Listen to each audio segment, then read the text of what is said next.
Hello, I'm Rob Thomas with Club Resort Business, and welcome to another episode of Club Resort Talks. Today's episode is sponsored by Southern Pride. Southern Pride offers three categories of equipment: electric, gas, and mobile, with each providing a range of options to fit the individual needs of the customer. With 8 different models to accommodate various kitchen configurations and cooking capacities, there is a Southern Pride model for all food service applications. Learn more at southernpride.com. Got that taken care of. Let's throw it over to Phil Keren. Phil, how's it going? I'm doing well, Rob. How are you? I'm doing wonderful. No complaints. We are off of the solar eclipse, and my Yes. still intact. I hope yours are as well.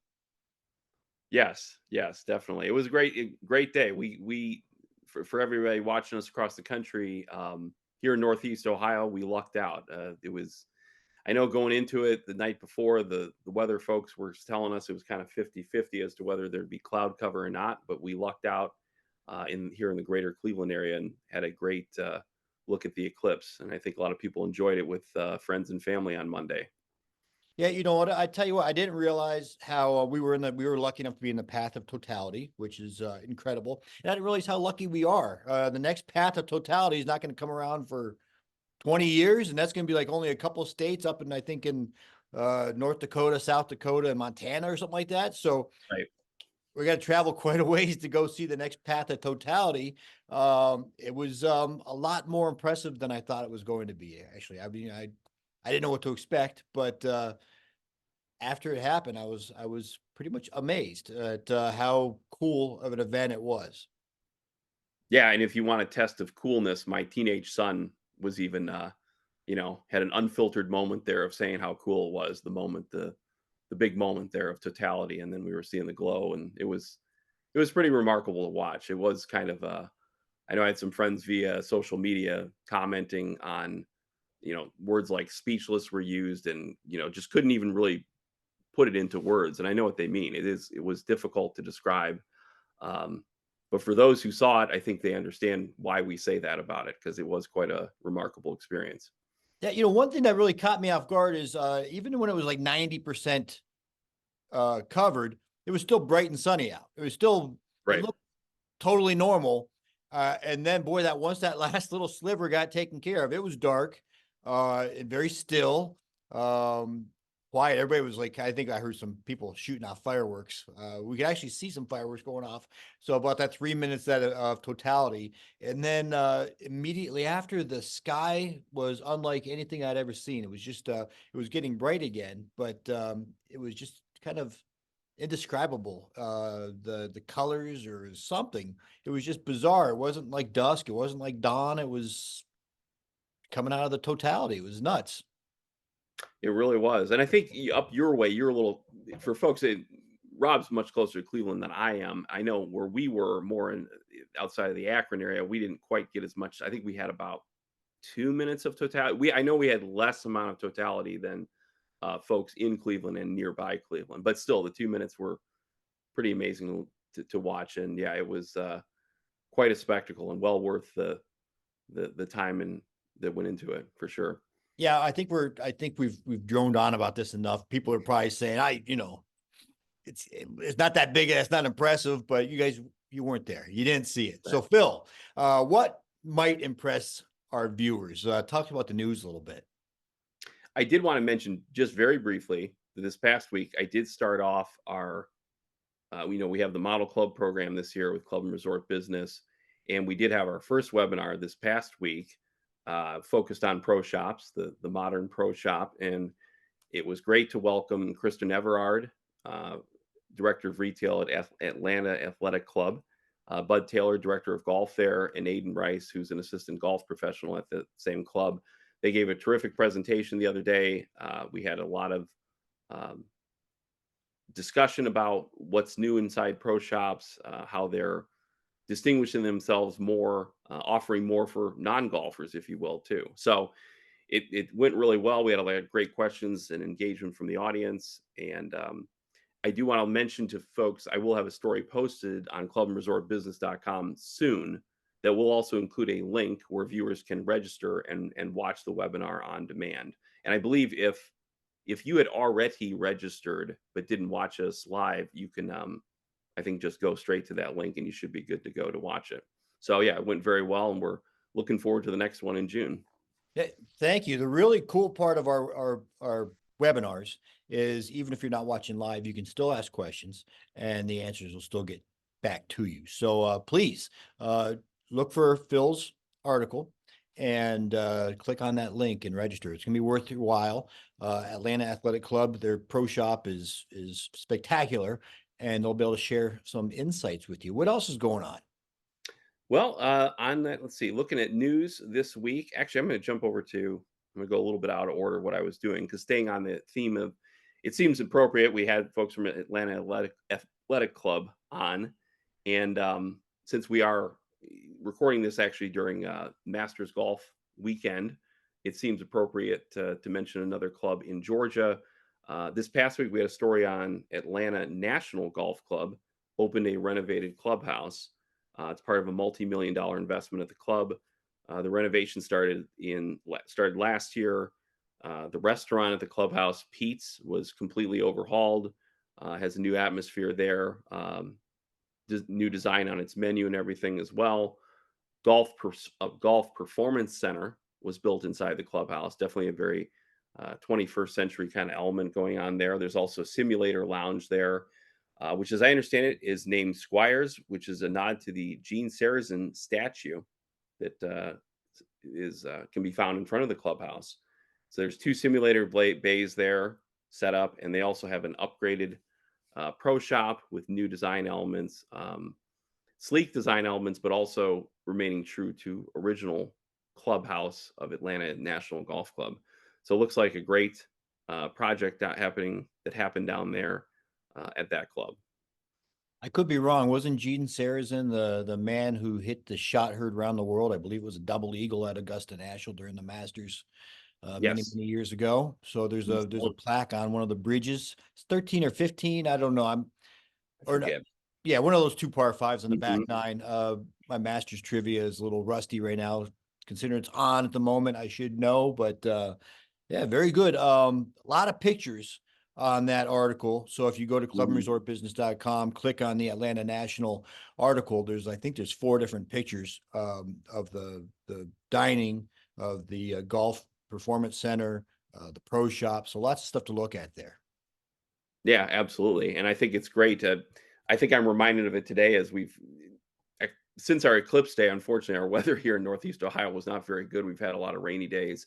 And of course, having down there with Atlanta National Golf Club having that the simulator lounge, as was pointed out in the story, it obviously is a place where if golfers are run off the course by stormy weather, they can head in there and enjoy golfing, some socializing, and everything else like that. So I think it's a great project. Yeah, golf, a couple cocktails. No, nothing wrong with that. Maybe some, eat some chicken wings while you're in between shots.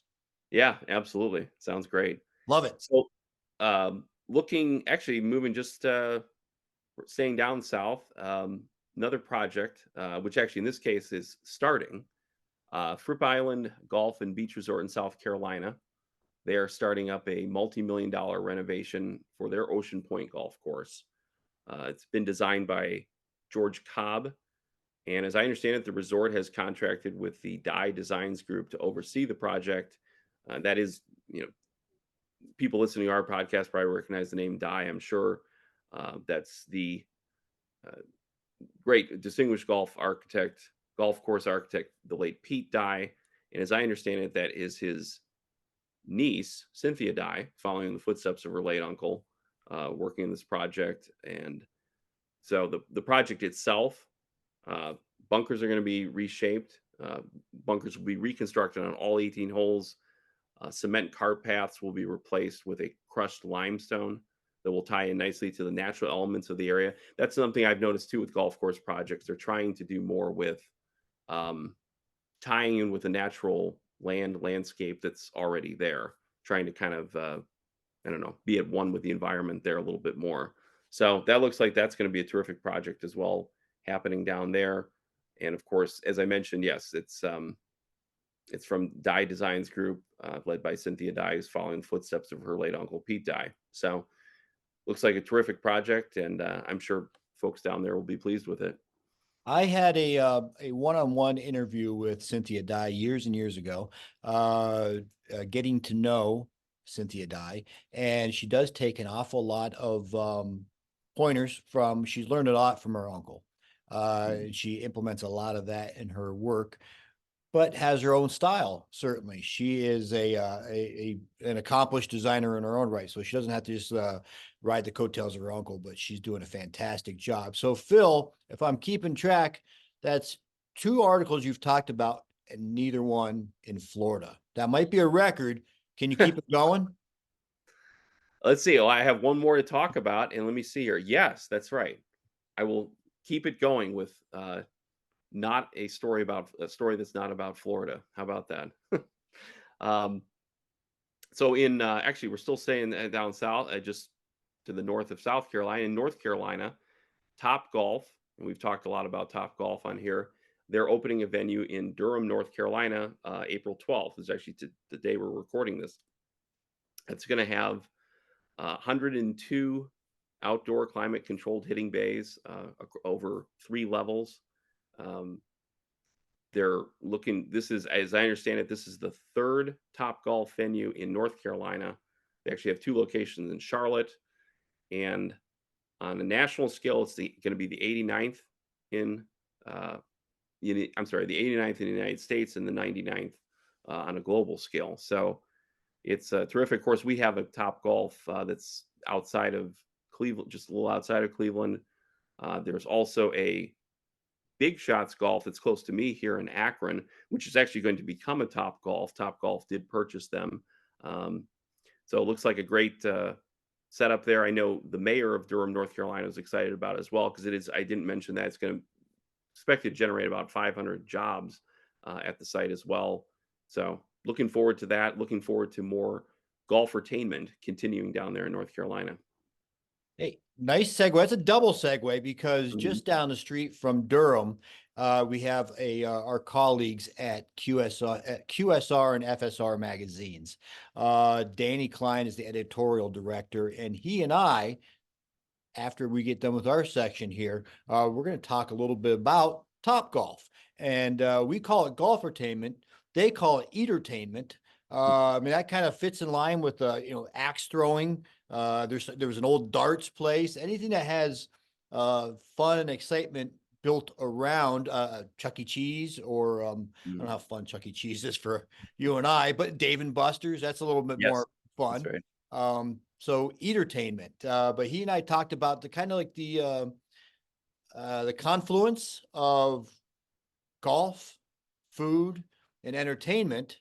I had to make sure I had 3 things because the confluence, I believe, is 3 coming together like at 3 rivers by the stadium. So yeah, so that's what Danny Klein and I talked about. We had a lot of stuff. Great. Top Golf. We mentioned Big Shots. We mentioned Tiger Woods' Pop Stroke, and even got into Tiger Woods' the Woods Jupiter restaurant, another golf themed upscale sports bar. We talked a lot of stuff. So also another thing, the last thing we talked about, we got them out on this one, is golf courses that are opening their restaurants to the public. And you and I deal with that a lot. We see a lot of that in the news, that they're welcoming their neighbors in. It's not just golfers anymore. Hey, you want to stop by after a round of golf, or just 6 o'clock runs around, you're hungry and you want to hit their menu. So that's another big thing right there. What can these clubs do to attract more non-golfers and bring them into the fold to enjoy the restaurant? So there's a lot of stuff going on. Phil, so stick around. You can enjoy Danny as much as I do. It was a nice conversation. Cool. Oh, hey, welcome back to the podcast. I've got a colleague of mine, Danny Klein, editorial director of QSR and FSR magazines, here to talk a little bit about the combination of food and golf. The whole world is kind of combined. So, Danny, welcome to the podcast. Yeah, happy to be here. Just surprised it took this long. Yeah, no kidding. We've been together for now more than a year, right? Our companies It'll be 2 years in August. Yeah, we've merged. So here we are. We're going to talk about golf. We're going to talk about food, two of my favorite subjects. Danny, first, if you could give us a little elevator pitch about QSR, FSR. What are you guys all about? Sure. So QSR, if you're familiar with what that moniker stands for, quick service restaurants, so that publication covers basically the fast food and fast casual sides of the sector. So generally that just means if you walk into a restaurant and you're ordering off a menu board, there's no server, that's a limited service restaurant or a quick service restaurant. So anyone that falls into that bucket is going to be covered by QSR magazine. And then on the converse side or inverse side, FSR covers anybody where you order from a server. So any sit down, full service restaurant. So basically Applebee's versus McDonald's, right? It can get a little bit weird sometimes, actually, especially in what we're talking about. I mean, what is Topgolf exactly? So we end up putting those onto the FSR side just because I think they more closely resemble full service dining than they do, fast food. But it's a kind of gray area, to be honest. But that's who we are. QSR has been around 28 years. It was started in 1997. FSR is entering its 13th year. And I personally have been there over 9 years or so. Well, we visited my daughter in Seville, Spain, or Sevilla, if people are more European than I am. But we went to Five Guys right across from the hotel because my son wanted a burger instead of some Mexican food or some good Spanish food. And there was right above us a QSR cover of Five Guys. So QSR is all over the place. It's international. But like I say, what is Topgolf? Exactly, right? It's a fusion between golf and entertainment, golfertainment, if you will. We cover it because it's kind of an entry level into golf. People who fall in love with golf at Topgolf are likely to go out to the golf course, maybe join a club down the road or whatever. So it's really kind of that kind of a step up. How about you? How do you guys cover Topgolf, Big Shots golf, Pop Stroke, the Tiger Woods mini golf? Yeah. What do you guys do? Well, so we classified into what we call entertainment, which is another term that came out of nowhere that I don't, know that the consumer recognizes at all. But basically it's, your Top Golfs from, also we're also talking about Chuck E. Cheese or Dave and Buster's is probably maybe a better example. But basically anything where you've got this kind of activity centric, space that then layers food and beverage into it. And it's such an emerging category because there's so many different buckets within it now. I actually wrote a story just this week about Punch Bowl Social, which was kind of one of the early brands into this space. They were, I think, started in 2012 and they focus on bowling and some other things, but they just acquired two other brands, one being karaoke and then the other being like an immersive art experience, where you walk in and I mean, I've seen these, they're like, the Museum of Ice Cream, where you're like transported into this world where you take Instagram photos of yourself while drinking, basically. And so, with that said, the golf concepts of which there are so many of now. I mean, even the Punch Bowl Social guy I was talking to, the chairman was saying, there are what, 4 or 5 putting concepts now, let alone maybe you start to see this divide in, what Topgolf does, which is, maybe more catered to someone who plays golf or, at least it kind of gives that experience and then also gives something new if somebody's just kind of coming in there, you get a pitcher of beer. So it's in terms of how we cover it, I would say we put it into that full service world because that's generally where we put entertainment, just based on how the food and beverage operations work. And a lot of times you can be at one of these places like Dave and Buster's and you're still ordering off a menu. So we kind of just decided one day that that's where it's going to live. But at the same time, Topgolf, Big Shots, the brands that you mentioned are all still relevant to the QSR side of the world. I think everyone sees this coming. Golf in particular is really interesting to me. Drive Shack, we have a Drive Shack over here. Now we have a Topgolf also. It just, kind of landed very recently here in Durham. And they're kind of, Drive Shack's almost like geared toward more serious golfers, right? You know, and it's just interesting to watch kind of that sport build. We've got something in Cary, which is a suburb of Raleigh.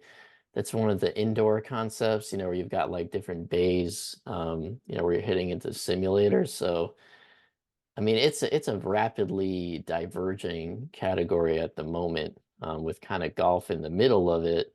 And then, of course, they're making money on the fact that they can serve you alcohol while you do it. Yeah, we're seeing a lot of that. I mean, obviously golf simulator places are huge. You can buy a bucket of beers and, you know, get some chicken wings or some chips, nachos, whatever. That's huge, growing. How about like axe throwing and everything along that line? I guess that would go into your entertainment as well, huh? Yeah, well, so we had a really interesting conversation, someone about this about a week ago, where, you know, one of the things about a lot of these concepts that are popping up, and in particular the putting concepts and axe throwing concepts, is that, you know, people who go to them, you know, they're obviously going there to throw an axe. Like no one goes to an axe throwing concept and doesn't throw an axe, right? So kind of how they cater to that audience is interesting, you know, whereas some of these other entertainment brands like Punch Bowl Social and maybe even Topgolf to a certain degree, you know, you might go there and just, you know, go sit at the bar. But yeah, we would put the axe throwing concepts also into FSR, and you know, we just had one recently called Throw Social that we had on the cover. You know, she has a few different brands, so that's one of them. There's also Dart Concepts, which is kind of crazy to me, but you know, there's just sort of a never-ending supply of these, you know, social driven concepts now that are really trying to tap into, you know, this fact that, you know, younger generations really want to spend their money on experiences versus you know, some material type of things. So it's definitely looking toward that, you know, millennial Gen Z type of movement. But it's been interesting just to watch it balloon like it has. Yeah, to me, I think golf and bowling are a natural combination of the eating and drinking aspect. I mean, there's always the 19th hole in golf or making a turn, the cart girl, whatever coming by. Bowling, obviously, you're just one after another, usually drinking with your opposite hand. But axe throwing and darts, anything that's starting to get sharp. And what's the next thing? You're going to go to a gun range and have a Yeah, bucket of Bud no Lights one's done behind that. you, Yeah, and yeah. I don't know. That seems like it would be a gun entertainment concept would probably be a tough sell from a legal perspective. You know, I will say on the golf side, you know, if you go like at Top Golf, a lot of the games, you know, from what I've noticed, you know, it's sort of like, okay, you know, Danny, now you go, and you're like out there for 10 minutes. Because if you think about it, like you can't really golf and drink like simultaneously, right? So, you know, bowling really suits the, you know, drinking and eating because you kind of throw your pin for 45 seconds and you're back sitting down waiting for other people to go. So I think Topgolf's done a good job of that if you look at kind of the way that their, you know, entertainment is structured. But at the same time, like if you do want to just use it as a driving range, you know, theoretically you could. So I think their flexibility is really one of their strengths, and you know, obviously one of the reasons that they've been as successful as they have and continue to be so. A fairly expensive driving range. I know you Yeah, I mean, put it in units. I'm not saying I would do that, but Yeah. you could at least you would have like, you know, shot trackers, and it would be a little bit of a more intense driving range than like, you know, your local course or whatever. Yeah, the competitions, the internal stuff you can do, they're aiming at this, aiming at that, as opposed to just going out there and trying to hit the ball picker up or whatever the case may be, or hit that 100 marker or whatever fly. But Right. it's pretty good. I looked before we got on.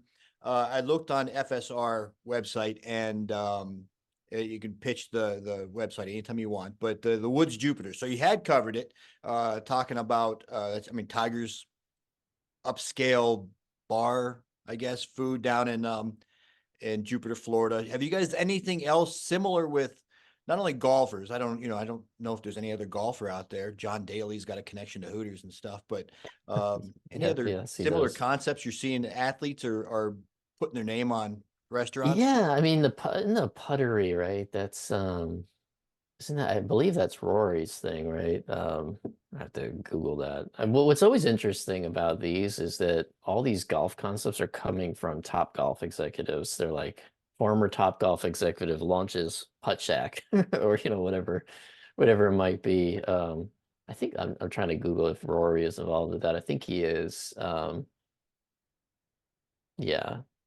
Yes, yeah. Oh, he's an investor. So he's an investor in puttery, which is kind of like exactly what it sounds. I mean, I'm actually personally not a fan of putting concepts because it's my least favorite part of playing golf, but I do kind of like the idea of having elevated, mini golf versus what you're used to seeing out there. But yeah, I mean, that's really kind of the one that comes to mind. I mean, I will say, you kind of see athletes get involved in restaurants a lot, especially in QSR franchising in particular. I mean, Shaq is, Yeah.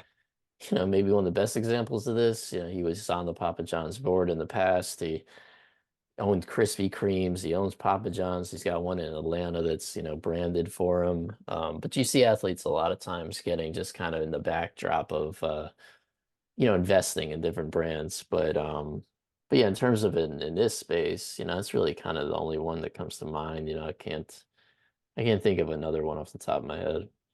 Yeah, when I was in college, I thought I was going to have the Greasy Weasel Pub and Grub. I had the logo and everything. There's going to be a miniature golf course surrounding the eating place. While you're waiting for your table, you go play some putt-putt. After you're done, you go play some more putt-putt. Never got off the ground. But if the Greasy Weasel Pub and Grub, it's out there. If you guys want to talk to me about concepts, I used to want to launch a dog themed like a bar, where you could bring your dog, and these exist. There's like 10 of them, but I wanted to call it the Watering Bowl. Um, that never happened either. You need millions of dollars to do this, so you can't. Once you start to actually look into what it takes to open a concept, is usually when and I've been around restaurants long enough to know that I'd rather write about them than actually operate them. Let's say, let's not say it's dead in the water because you do have the expertise, but yeah, we'll see, huh? I would rather not. I've talked to enough restaurateurs in my 9 years that you gotta have a certain kind of you gotta be a certain kind of person to deal with this stuff that they deal with, and I'm just not sure I could survive it. I mean, it's such a high margin business or low margin business. I mean, high risk business, but it would not be for me. I'd much rather just talk about Topgolf than try to run one.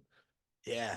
You see these businesses fail all the time. It's awfully tough to see. And I mean, and big names too, right? I mean, Michael Simons or chef gosh, I can't think of the name. We have a lot of celebrity chefs here in the Cleveland area. It's like Yeah, Vince Carter's restaurant back in Daytona when I used to live there, that did not last. There's all those Michael Jordan steakhouses in Chicago. I have no idea if they're still there. I think they might be, but yeah, I mean, it's a different beast of a business.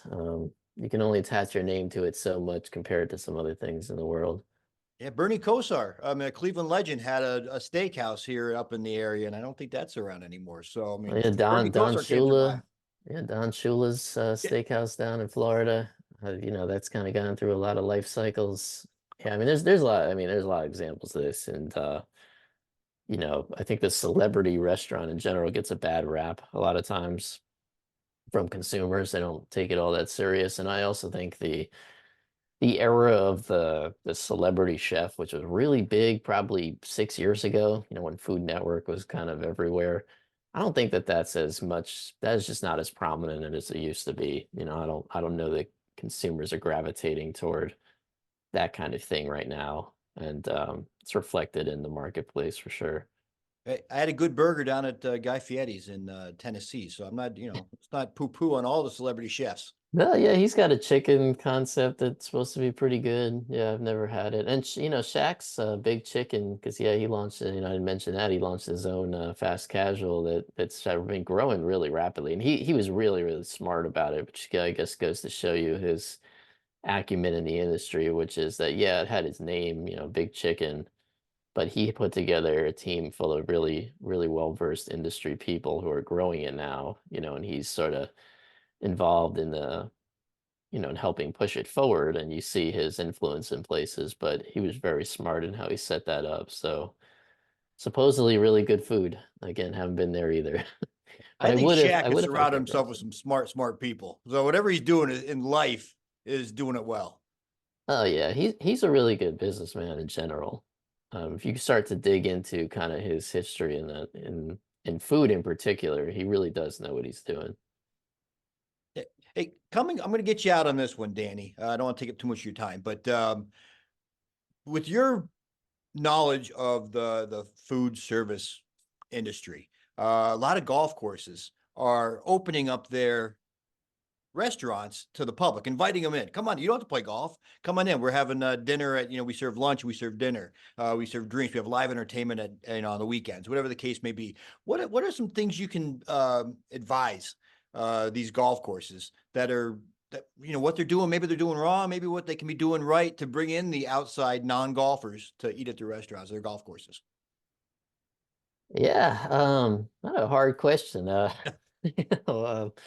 You know, I guess, I sort of look at the landscape of where I live, and haven't really seen a lot of, courses by me trying that. But I mean, I would, it's like anything else. I think hospitality is often a business that we overcomplicate. And, at the end of the day, generally, if the food is priced right, if it's high quality and the service is good, the word tends to get around. So, I would say that's the simplest advice possible, honestly, which is if your golf course restaurant makes somebody walk in there and, not say this is a golf course restaurant, then you're already winning. And then from there, you just end up in a situation where people are leaving reviews, or, your marketing begins to start to take care of itself. But there's always going to be a situation like that. Whether you're a hotel restaurant, golf course restaurant, or anything that's kind of adjoined to something, beyond it just being its own destination, you're going to have to live on your own laurels to surprise that first person who walks in. But again, if your food is really good and your prices, match what you're serving and your hospitality is good, then people will find you. And I think from there, it all starts to take care of itself. So, anyone who's in this restaurant industry will always kind of speak to these laurels that, location is always probably first, right? But then after that is execution, and if you're executing an experience that's worth showing up for, it really doesn't matter if you're located in a golf course or on the seventh floor of a office building, or, attached to a mall, So I guess that's my advice. Not that I'm really qualified to give it, but that is my take on what you're asking. Well, I mean, in your position, you've seen plenty of restaurants succeed and fail. Unfortunately, there's the opposite side of the coin, obviously, to Shaq. Too, there's a lot of people who've just completely fallen on their face. How can Yeah. people find out more about QSR and FSR? Yeah, well, I'll tell you just on your quick point there. Good example of that I went to that Vince Carter restaurant in Daytona, and the food was not good at all. And I remember there being probably 20 servers just standing in the corner watching TV, talking to each other. We're all sitting at the table like, what are they doing? And so if you're end up in a scenario like that, you could have put the president's name on the front of the restaurant, it would have still failed. And so that's kind of what I'm saying. But in terms of learning more about us, obviously we have two websites, fsrmagazine.com and qsrmagazine.com. Both have daily e-letters that are free to subscribe to. Our magazines are free shipped to you in person as well, as long as you are an industry professional in either side. You could sign up, subscribe on our website. And then I would also, follow us on social media. We are on LinkedIn. I'm personally on there if you ever want to reach out to me directly. That's kind of where most of our action is taking place these days, as opposed to Twitter and some of those other scary platforms. So yeah, just find us on LinkedIn, find us online, and find us in print if that's your thing too. All right, so don't bother looking on Truth Social for your handle. Yeah, I should get I don't even, I didn't even know you could. I have no idea how to sign up for that.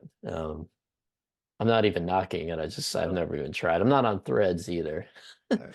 I Hey, used to be on Twitter, and I'm still like I'm one of those ghost users that like exists to kind of navigate and read other things, but I haven't posted in about 5 years, I don't think. stick to LinkedIn. professional. Yes, LinkedIn's where our audience is. You know, you're able to talk directly to executives and corporate types, and it's just much better for B2B media. You have to navigate a little bit of the fake congratulatory culture of of LinkedIn, but once you get past that, it is a very supportive space. So much prefer it over what else is out there. All right, QSR magazine and FSR magazine and LinkedIn. Look for Danny Klein. Danny, thank you very much for your time and your expertise.